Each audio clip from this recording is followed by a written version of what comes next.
how do you find yourself during this time, just managing your own expectations when you've probably been, pretty, have pretty high standards, high expectations of yourself normally? Yeah, I think in regards to that, whatever I've got in terms of managing expectations, I've learned from sport. I learned from rugby. And I think one of the most important things is controlling what you can. There's so much out there you can worry about, but you can't control it.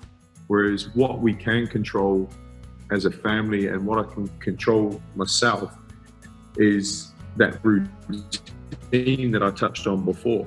And what's been quite good about it is finding a new routine. You need to create that routine. And I think recently kind of transitioning from professional sport for 15 years to retired sportsman life, I had to find a new routine. So finding a new routine in lockdown isn't something that I found too challenging.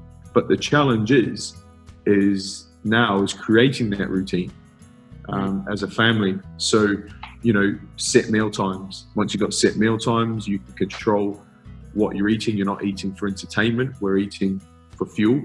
And the other thing is it was quite daunting for my wife. She's kind of taken responsibility of the homeschooling. And when you look at the week's work, or even a day's work, oh man, your appreciation for teachers goes through the roof. They do some great work. But I think when you look at something, a challenge or a problem or an issue as a whole, it can be quite daunting. There's that expectation you've got to cover all that.